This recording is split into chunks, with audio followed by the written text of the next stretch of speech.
नमस्कार। श्रीमद् वाल्मीकि रामायण अखंड पाठ में आज हम पढ़ने जा रहे हैं 53 सर्ग यानी 53वां सर्ग अयोध्या कांड से, जहां आज का हमारा कथा वस्तु है श्री राम का राजा को उपालंब देते हुए कैकेयी से कौशल्या आदि के अनिष्ट की आशंका बताकर लक्ष्मण को अयोध्या लौटाने के लिए प्रयत्न करना, लक्ष्मण का श्री राम के बिना अपना जीवन असंभव बताकर वहां जाने से इनकार करना, फिर श्री राम का उन्हें वनवास की अनुमति देना। तो आइए प्रारंभ करते हैं आज का पाठ।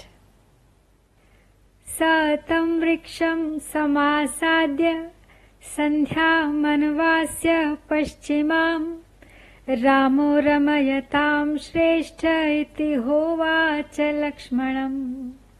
अद्येयं प्रथमा रात्रिर्याता जनपदात् बहिः, या सुमन्त्रेण रहिता तां नोत्कण्ठितुमर्हसि। जागर्तव्यमतन्द्रिभ्यामद्य प्रभृति रात्रिषु, योगक्षेमौ हि सीमाया वर्तेते लक्ष्मणावयोः। रात्रिं कथंचिदेवेमां सौमित्रे वर्तयामहे, अपवर्तामहे भूमावास्तीर्य स्वयमर्जितैः। स तु संविश्य मेदिन्यां महार्हशयनोचितः, इमाः सौमित्रये रामो व्याजहार कथाः शुभाः। तो श्री राम ने जब पैदल ही आगे की यात्रा प्रारंभ करने का निर्णय किया, उसके बाद सायंकाल के समय ठहरने के लिए वे सीता जी के साथ एक वृक्ष के नीचे चले गए। तो उस वृक्ष के नीचे पहुंचकर आनंद प्रदान करने वालों में श्रेष्ठ श्री राम ने सायंकाल की संध्योपासना करके लक्ष्मण से इस प्रकार कहा। हे सुमित्रा नंदन, आज हमें अपने जनपद से बाहर यह पहली रात प्राप्त हुई है जिसमें सुमंत्र हमारे साथ नहीं है। इस रात को पाकर तुम्हें नगर की सुख सुविधाओं के लिए उत्कंठित नहीं होना चाहिए। हे लक्ष्मण, आज से हम दोनों भाइयों को आलस्य छोड़कर रात में जागना होगा, क्योंकि सीता के योगक्षेम हम दोनों के ही अधीन हैं।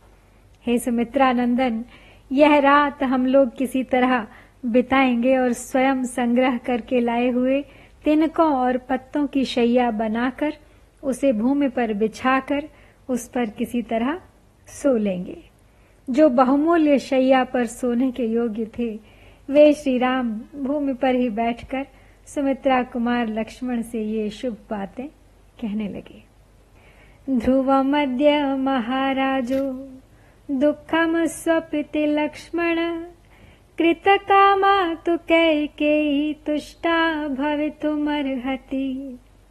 सा हि देवी महाराजं कैकेयी राजकारणात्, अपि न चावयेत् प्राणान् दृष्ट्वा भरतमागतम्। अनाथश्च हि वृद्धश्च मया चैव विना कृतः, किं करिष्यति कामात्मा कैकेय्या वशमागतः। इदं व्यसनमालोक्य राजश्च मतिविभ्रमम्, काम एवार्थधर्माभ्यां गरीयानिति मे मतिः। को ह्यविद्वानपि पुमान् प्रमदायाः कृते त्वजेत्, छन्दानुवर्तिनं पुत्रं तातो मामेव लक्ष्मण। तो श्री राम लक्ष्मण से कहते हैं, लक्ष्मण, आज महाराज निश्चय ही बड़े दुख से सो रहे होंगे, परंतु कैकेयी सफल मनोरथ होने के कारण बहुत संतुष्ट होंगी। कहीं ऐसा न हो कि रानी कैकेयी भरत को आया देख राज्य के लिए महाराज को प्राणों से भी वियुक्त कर दे। महाराज का कोई रक्षक न होने के कारण वे इस समय अनाथ हैं, बूढ़े हैं और उन्हें मेरे वियोग का सामना करना पड़ा है। उनकी कामना मन में ही रह गई तथा वे कैकेयी के वश में पड़ गए हैं। ऐसी दशा में वे बेचारे अपनी रक्षा के लिए क्या करेंगे? अपने ऊपर आए हुए इस संकट को और राजा की मति भ्रांति को देखकर मुझे ऐसा मालूम होता है कि अर्थ और धर्म की अपेक्षा काम का ही गौरव अधिक है। तो हे लक्ष्मण, पिताजी ने जिस तरह मुझे त्याग दिया है, उस प्रकार अत्यंत अज्ञ होने पर भी कौन ऐसा पुरुष होगा जो एक स्त्री के लिए अपने आज्ञाकारी पुत्र का परित्याग कर दे। सुखी बत सुभार्यश्च भरतः कैकेयी सुतः मुदितान् कौसलाने को यो भोक्ष्यत्यधिराजवत् स हि राज्यस्य सर्वस्य सुखमेकं भविष्यति ताते तु वयसातीते मयि चारण्यमाश्रिते अर्थधर्मौ परित्यज्य यः काममनुवर्तते एवमापद्यते क्षिप्रं राजा दशरथो यथा मन्ये दशरथान्ताय मम प्रव्राजनाय च कैकेयी सौम्य सम्प्राप्ता राज्याय भरतस्य च अपीदानीं तु कैकेयी सौभाग्यमदमोहिता कौसल्यां च सुमित्रां च सा प्रबाधेत मत्कृते। आगे कहते हैं श्री राम कि ऐसा होने पर कैकेयी कुमार भरत ही सुखी और सौभाग्यवती स्त्री के पति हैं, जो अकेले ही हृष्ट पुष्ट मनुष्यों से भरे हुए कौशल देश का सम्राट की भांति पालन करेंगे। पिताजी अत्यंत वृद्ध हो गए हैं और मैं वन में चला आया हूँ। ऐसी दशा में केवल भरत ही समस्त राज्य के श्रेष्ठ सुख का उपभोग करेंगे। सच है, जो अर्थ और धर्म का परित्याग करके केवल काम का अनुसरण करता है, वह उसी प्रकार शीघ्र ही आपत्ति में पड़ जाता है, जैसे इस समय महाराज दशरथ पड़े हुए हैं। हे सौम्य, मैं समझता हूँ कि महाराज दशरथ के प्राणों का अंत करने, मुझे देश निकाला देने और भरत को राज्य दिलाने के लिए ही कैकेयी इस राजभवन में आई थी। इस समय भी सौभाग्य के मद से मोहित हुई कैकेयी मेरे कारण कौशल्या और सुमित्रा को कष्ट पहुंचा सकती है।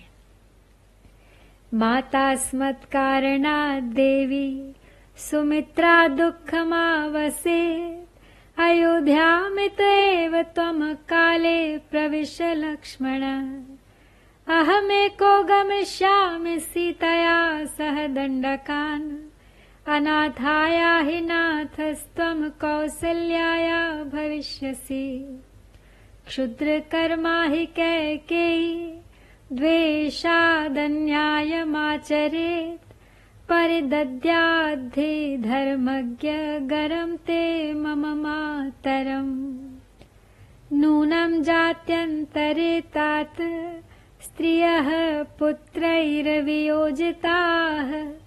जनन्या मम सौमित्रे तदद्यै तदुपस्थितम् मया हि चिरपुष्टेन दुःखसंवर्धितेन च विप्रयुज्यत कौसल्या फलकालेऽधिगस्तु माम्। ये श्लोक 6 से 26 तक यहाँ पर श्री रामचंद्र जी ने जो बातें कही हैं, वे लक्ष्मण की परीक्षा के लिए तथा उन्हें अयोध्या लौटाने के लिए कही गई हैं। वास्तव में उनकी ऐसी मान्यता नहीं थी। यही बात सभी व्याख्यानकारों ने भी स्वीकार की है। तो आगे अपनी बात बढ़ाते हुए श्री राम लक्ष्मण से कहते हैं कि हम लोगों के कारण तुम्हारी माता सुमित्रा देवी को बड़े दुख के साथ वहां रहना पड़ेगा। अतः लक्ष्मण, तुम यहीं से कल प्रातः काल अयोध्या को लौट जाओ। मैं अकेला ही सीता के साथ दंडक वन को जाऊंगा। तुम वहां मेरी असहाय माता कौशल्या के सहायक हो जाओगे। हे धर्मज्ञ लक्ष्मण, कैकेयी के कर्म बड़े खोटे हैं। वह द्वेषवश अन्याय भी कर सकती है, तुम्हारी और मेरी माता को जहर भी दे सकती है तो हे तात सुमित्रा कुमार, निश्चय ही पूर्व जन्म में मेरी माता ने कुछ स्त्रियों का उनके पुत्रों से वियोग कराया होगा। उसी पाप का यह पुत्र बिछोह रूप फल आज उन्हें प्राप्त हुआ है। मेरी माता ने चिरकाल तक मेरा पालन पोषण किया और स्वयं दुख सहकर मुझे बड़ा किया। अब जब पुत्र से प्राप्त होने वाले सुख रूपी फल के भोगने का अवसर आया, तब मैंने माता कौशल्या को अपने से विलग कर दिया। धिक्कार है मुझे।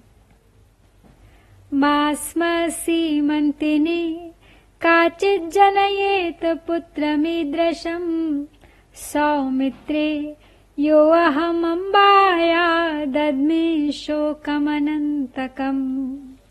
मन्ये प्रीतिविशिष्टा सा मत्तो लक्ष्मण सारिका, यत्तस्याः श्रूयते वाक्यं शुकपादमरेर्दश।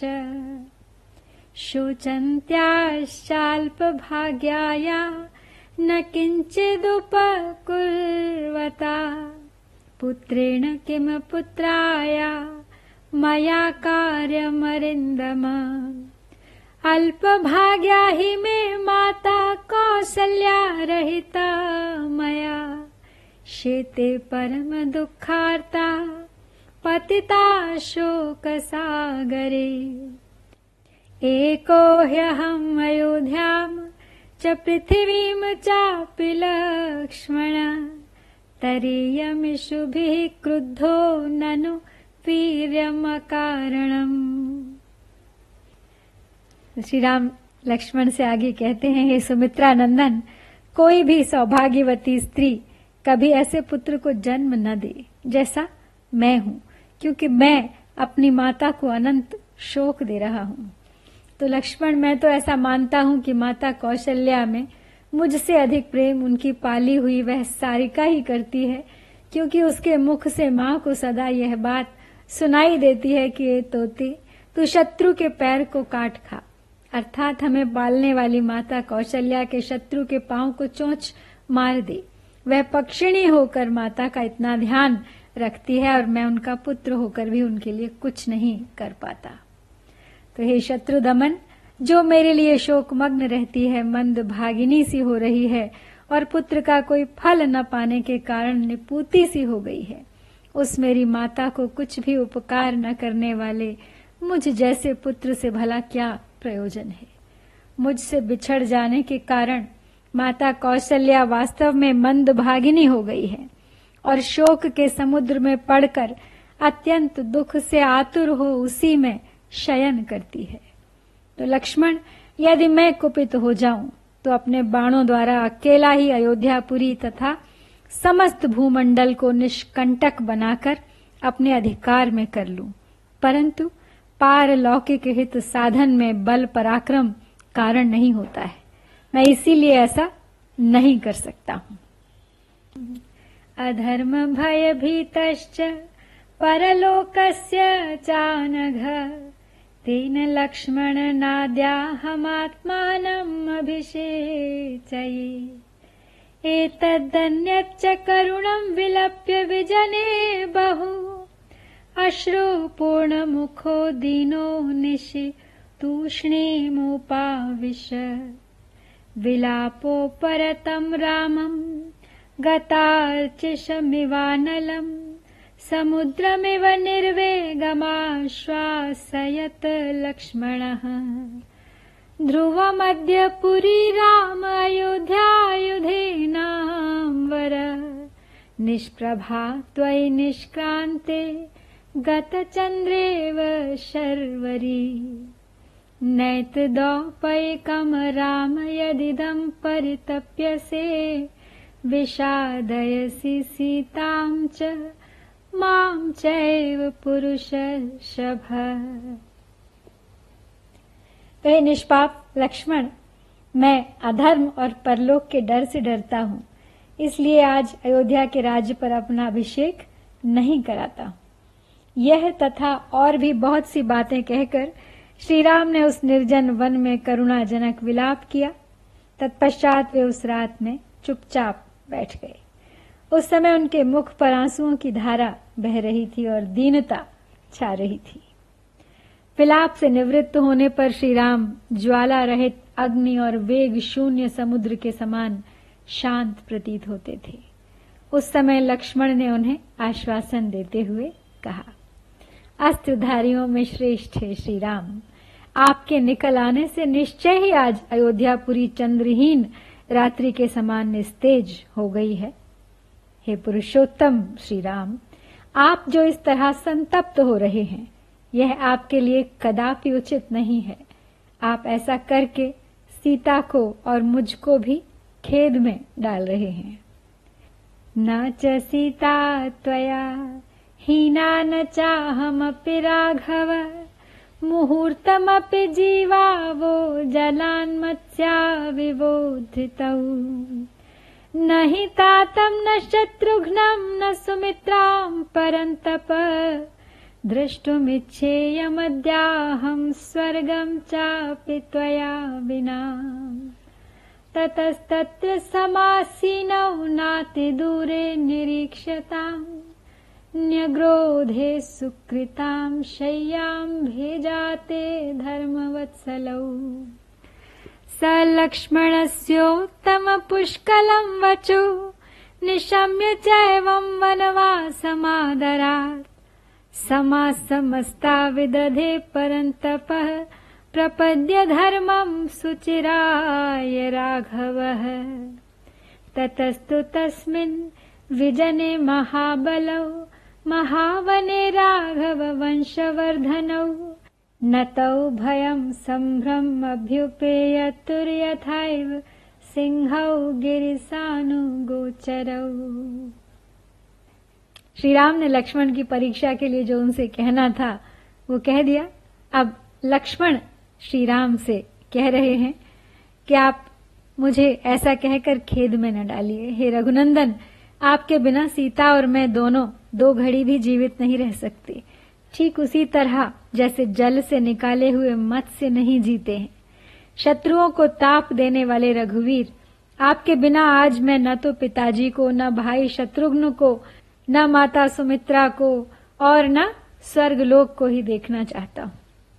तदनंतर वहां बैठे हुए धर्मवत्सल सीता और श्री राम ने थोड़ी ही दूर पर वट वृक्ष के नीचे लक्ष्मण द्वारा सुंदर ढंग से निर्मित हुई शैया देखकर उसी का आश्रय लिया और वहां जाकर वे दोनों सो गए। शत्रुओं को संताप देने वाले रघुनाथ जी ने इस प्रकार वनवास के प्रति आदर पूर्वक कहे हुए लक्ष्मण के अत्यंत उत्तम वचनों को सुनकर स्वयं भी दीर्घ काल के लिए वनवास रूप धर्म को स्वीकार करके संपूर्ण वर्षों तक लक्ष्मण को अपने साथ वन में रहने की उन्होंने अनुमति दे दी। तदनंतर उस महान निर्जन वन में रघुवंश की वृद्धि करने वाले वे दोनों महाबली वीर पर्वत शिखर पर विचरने वाले 2 सिंहों के समान कभी भय और उद्वेग को प्राप्त नहीं हुए। तो इस प्रकार श्री वाल्मीकि निर्मित आर्ष रामायण आदि काव्य के अयोध्या कांड में यह 53वां सर्ग यहाँ पर संपन्न होता है। इत्यार्षे श्रीमद् रामायणे वाल्मीकिये आदि काव्ये अयोध्या कांडे 53 सर्गः।